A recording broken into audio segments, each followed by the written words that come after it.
आगे आगे भाग रहा था अमृतपाल, पीछे दौड़ रही थी पुलिस की 100 गाड़ियां। फिल्मी स्टाइल में हुई गिरफ्तारी। 4 मार्च को दिल्ली में अमित शाह की मीटिंग में तय हो गया था अमृतपाल का हाल। मान को दे दिए गए थे आदेश। पंजाब में इंटरनेट बंद, मदद के लिए अर्धसैनिक बल तैयार। ऑपरेशन पर गृह मंत्रालय की नजर। अज्ञात जगह अमृतपाल।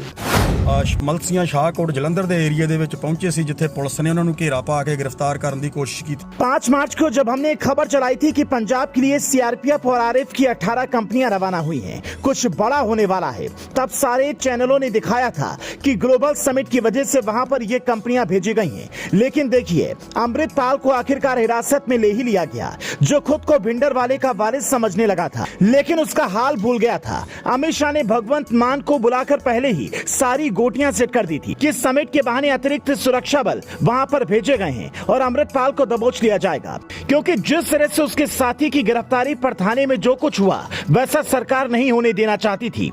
अब अर्धसैनिक बलों ने वहां पर मोर्चा संभाल रखा है और पंजाब पुलिस अमृतपाल को कहीं अज्ञात जगह ले गई है और पूरे पंजाब में इंटरनेट के साथ मैसेज सेवा को भी बंद कर दिया गया है। अमृतपाल की गिरफ्तारी बड़े ही फिल्मी स्टाइल में हाई लेवल प्लानिंग के बाद पहले उसके गांव नकोदर के पास पुलिस की 100 गाड़ियां दनादन उसके पास पहुंची। सबसे पहले उसके काफिले के आगे चल रही 2 गाड़ियों में सवार 6 लोगों को पकड़ा और जैसे ही इस तक पुलिस पहुंच पाती, उसने अपनी मर्सिडीज कार की रफ्तार तेज कर दी। हालांकि पुलिस ने हार नहीं मानी। काफी दूर तक आगे आगे अमृतपाल और पीछे पीछे पुलिस की गाड़ियां दौड़ती रही। इस बीच अमृतपाल अपनी गाड़ी से ही समर्थकों से इकट्ठा होने की अपील करता रहा, लेकिन उसकी कोई तरकीब काम नहीं आई और पुलिस ने उसे गिरफ्तार कर लिया। अमृतपाल की आज ही गिरफ्तारी के पीछे बड़ा कारण है, क्योंकि वो कल यानी कि 19 मार्च को एक बड़ी धार्मिक यात्रा निकालने वाला था, जिसके बाद माहौल बिगड़ सकता था।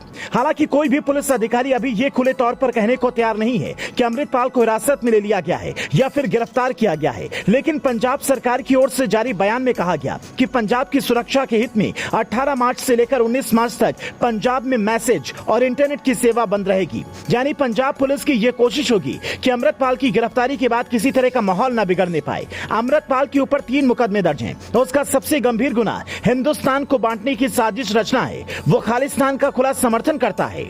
आज से 1 साल पहले तक अमृतपाल को कोई नहीं जानता था। 30 साल का अमृतपाल दुबई में गाड़ी चलाकर अपनी जिंदगी चलाता था। उसके बाद ट्रांसपोर्ट का कारोबार करने लगा, लेकिन फरवरी 2022 में दीप सिद्धू की मौत के बाद वो दुबई से बिजनेस समेट कर हिंदुस्तान आ गया और वारिस पंजाब देश संगठन का मुखिया बन गया। बाकायदा वेबसाइट बनाकर उसने इस संगठन में लोगों को जोड़ना शुरू किया। सिर्फ 12वीं तक पढ़ा लिखा अमृतपाल देश को जोड़ने की नहीं बल्कि देश को तोड़ने की बातें करता। वो सीधा कहता, जब हिंदू राष्ट्र की बात हो सकती है तो हम खालिस्तान क्यों नहीं मांग सकते। यहां तक कि उसने अमित शाह को भी खुली धमकी दी थी। उसने कहा था कि इंदिरा गांधी का क्या हाल हुआ है सबने देखा।